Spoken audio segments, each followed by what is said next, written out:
آئے گی، بہن بھائیوں تم پسند کریں گے۔ اماں کا ہاتھ پکڑ کے سر پہ رکھا، ابا کا ہاتھ پکڑ کے سر پہ رکھا، کہ مبارکباد دو، میرے لیے لڑکا کالی کملی والے نے پسند فرمایا ہے۔ اتردون امر رسول اللہ، اگر ان کا انکار کرو گے تو کہاں جاؤ گے؟ واللہ لا یضیعنی، اللہ مجھے ضائع نہیں کرے گا۔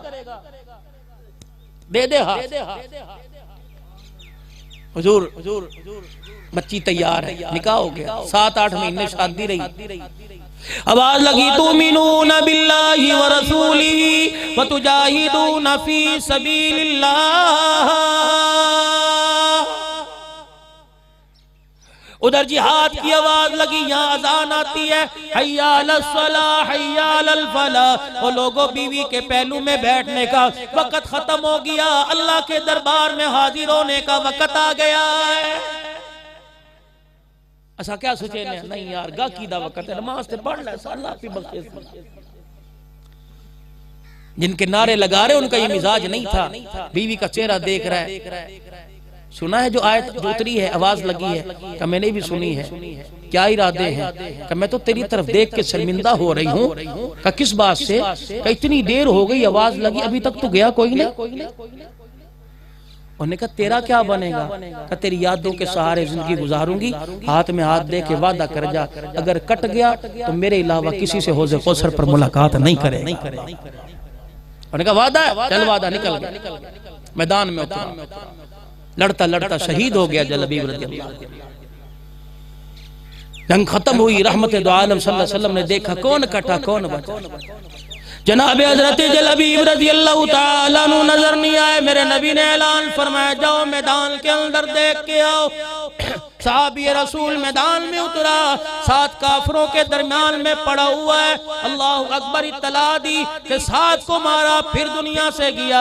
مدنی کریم صلی اللہ علیہ وسلم اپنی جگہ سے اٹھ گئے، اپنے بازووں پر اٹھا کے لائے اور بار بار فرما رہے ہیں جلبیب منا وانا منہ، یہ میرے میں سے میں اس میں سے، یہ میرے میں سے یہ میں اس میں سے، یہ میرے میں سے میں اس میں سے۔ 3 مرتبہ فرمایا لوگوں قبر تیار کرو۔ جب قبر تیار کی گئی، میرے نبی نے خود گھٹنے قبر میں ٹیکے اور اپنے ہاتھوں سے قبر میں اتارا، ماتھے کا بوسہ لیا۔ جب آپ قبر میں دفن کر رہے تھے، سامنے ابو بکر رضی اللہ تعالیٰ عنہ کھڑے ہو کے چیخنے لگ گئے۔ کسی نے کہا ابو بکر کیا بات ہے؟ کہنے لگے او لوگو آج کالے رنگ والا ہمارے سے بازی لے گیا، آج کالے رنگ والا بازی لے گیا۔ تدفین ہوئی، تدفین ہونے کے بعد حضور سیدھے جلبیب کے گھر گئے، اس کی بیوی سے ملاقات، سر پہ ہاتھ رکھا، فرمایا وہ جملے سنا جب رشتہ لے کے آئے تھے، ماں باپ انکار کر رہے تھے اور تو نے کیا کہا تھا؟ انہوں نے کہا تھا اتردون امر رسول اللہ واللہ لا یضیعنی، اللہ اور اس کے رسول کے حکم کو مت ٹھکرا، اللہ ہمیں ضائع نہیں کرے گا۔ نبی نے یوں کر کے ہاتھ اٹھایا، اللہم صب علیہ الخیر صبا ولا تجعل عیسیٰ کدا کدا۔ یا اللہ یہ بے سہارا ہو گئی، جس کا سہارا ختم اس کے لیے تو کافی ہے۔ الیس اللہ بکاف عبدا، جس کے سارے سہارے ختم ہے اس کا تو سہارا، اللہ اس کے لیے کافی بن جا۔ اللہ اکبر۔ مدینے والے کہتے ہیں نبی کی دعا اس دیواروں کو لگ گئی، نبی کی دعا جلبیب کی گھر والوں کو لگ گئی۔ رب ذوالجلال کی قسم ہے ہمارے گھر والے اتنا کما کے لاتے تھے، ہمارے گھر سے ختم ہو جایا کرتا، لیکن جلبیب کے گھر سے ختم نہیں ہوا کرتا تھا۔ اگر ہمارے گھر سے آٹا ختم ہو جایا کرتا تو بیوہ کے گھر سے آٹا مانگ کے کے پکا لیا کرتے تھے۔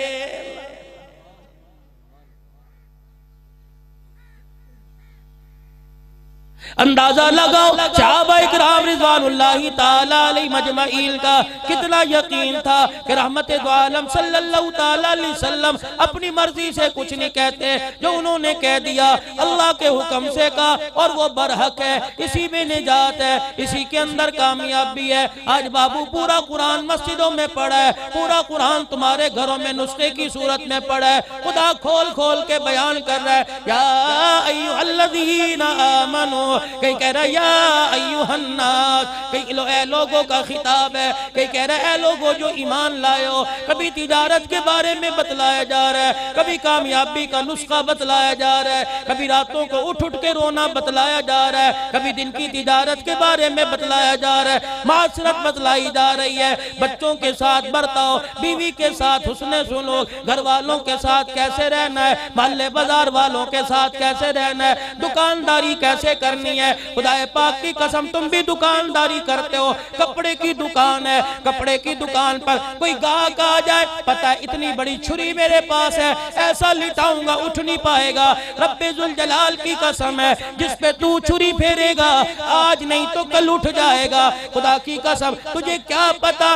ان گناہوں کی بدولت تجھے موت کے وقت قبر میں ایسا لٹایا جائے گا، ساری دنیا رو لے، رو رو کے آنسو بہائے، کسی کا آنسو تجھے اٹھا نہیں سکتا ہے۔ یہ علماء اکرام بیٹھے ہیں، دکان پر کوئی گاہک چلا گیا، اس وقت تمہیں یاد نہیں آتا، گھر میں ایک بتی جلاؤ، ایک پنکھا چلاؤ، بل زیادہ آئے گا، دکان پر 10 لائٹیں جلا کے یوں کپڑا پھینکتے ہو، آنکھوں والوں کو اندھا کر دیتے ہو، یہ کپڑا لو جی بڑا چمکدار ہے، یہ کپڑا جی چائنا کا بنا ہوا، 10 لائٹیں جلائی ہیں، کہتے ہو لائٹوں کا پیسہ بھی ہم نے یہیں سے پورا کرنا ہے۔ رب ذوالجلال کی قسم ہے تو نے اسے روشنی میں اندھا کر دیا، تو نے مسلمان کو دھوکہ دے دیا، اس کے بندے کو دھوکہ دے دیا۔ رب ذوالجلال کی قسم ہے، قرآن کہتا ہے اگر میں اسے اللہ فرماتے ہیں اگر میں اندھا اسے قبر سے نہ اٹھاؤں تو مجھے میری خدائی کیسی ہے۔ امام اعظم ابو حنیفہ رحمت اللہ علیہ کپڑے کا تاجر ہے، ایک دن دوپہر کے وقت دکان بند کر کے آ رہا ہے، بازار والے کہنے لگے امام اعظم ابو حنیفہ رحمہ اللہ علیہ سے کیا بات ہے آپ تو سر کے وقت دکان بند کرتے ہو، آج آپ نے اس وقت کام کرنا چھوڑ دیا۔ آسمان کی طرف دیکھ کے کہنے لگے تھوڑی دیر پہلے دھوپ تھی، بادل آ گئے، روشنی اندھیرے میں تبدیل ہو گئی، کوئی گاہک آئے گا، اللہ غنی میرے سے کوئی دھوکہ کھا کے کپڑا نہ لے جائے، قیامت کے دل میں کیا جواب دوں گا۔ جب تجارت حرام کی شروع ہو گئی، کمائی مال کی آنے لگ گئی، پھر اثر اولاد پہ پڑا، اثر اپنی صحت پہ پڑا، جوانی گئی، بڑھاپا گیا، کمزور ہو گئے، بستر پہ لیٹ گئے، اولاد نافرمان ہے، اپنی لگتی کوئی نہیں، آوارہ ہو گئی، گنڈے بن گئے، کبوتر باز بن گئے، مسجدوں کے اذان کے وقت کبوتر بازی کر رہے ہیں، بچہ 25 ہزار شرط کے کما کے لا رہا ہے، اور حاجی صاحب اسے تو گھر میں رکھتے، خدا کا خوف کر، خدا کی قسم یہ 25,000 شرط میں جیتا 25 کروڑ بن کے نکلے گا، ہسپتالوں میں نکلے گا، تھانوں میں نکلے گا، کچہریوں میں نکلے گا، جسم میں کیڑے پڑیں گے، کیونکہ شرط کے پیسے کو محمد نے حرام قرار دیا۔ اس وقت حج یاد نہیں دیتا، اس وقت نماز یاد، پتر کہنا 50,000 دی بازی جت کے لے گیا، واہ پترا چنگا کام کیتا ہے، اور کبوتر 2-4 اور گھر رکھ، ماشاءاللہ میں بڑھڑا تھی گیا، بالکل کم نہیں ہوندا، اور پتر ای کمائی کا، ہاں مسلمان کا بیٹا لعنت کھائے گا، مسلمان کا بیٹا سود کھائے گا، وہ مسلمان حرام کھائے گا، لڑکیوں کی کمائی، بیٹوں کی کمائی، بغیرتی کی کمائی کھائے گا، پھر اس کا عذاب نہ آئے تو رحمت کہاں سے آئے گی؟ چھوڑ دو ایسے دھندے، چھوڑ دو ایسے کام کرنا، جو کام کرنے کے ہیں وہ کرنے چھوڑ دیے، اور جن کاموں پر خدا کی پھٹکار برسا کرتی تھی وہ تم کام کر رہے ہیں۔ 5 وقت کی نماز پڑھو، چہرے پہ حضور کی سنت کو سجاؤ، غلامی میں زندگی گزارو، علی محمد پر خدا رحم فرمائے، پورے سال میں 1 مرتبہ جلسہ کراتا ہے، کہاں سے علماء پورے پاکستان کی ملائی بنا کر تمہارے سامنے رکھ دیں۔ یہ اللہ کا بندہ کہتا ہے لوگ تانے ماریں گے، میں کھڑا ہو کے سوال کروں، میں اکیلا ہاں میں جلسہ نہیں کرا سکا، میں عظمت اہل بیت کا، اصحاب محمد کی شان کا، رحمت والے نبی صلی اللہ علیہ وسلم کی سیرت کا، اللہ کی توحید کا جلسہ کرا رہا ہوں، میرے اندر طاقت کوئی نہیں، جھولی میں نے پھیلا دی ہے، اب اہل خیر کو دیکھنا ہے، یہ اپنے رب کا نام سن کے اپنے رب کے نام پر کیا دیتے ہیں، اپنے نبی کا شان سن کے اپنے نبی کی شان میں کیا دیتے ہیں، اصحاب رسول صلی اللہ علیہ وسلم کی شان سن کے اللہ کے نام پہ کیا دیتے ہیں۔ بابو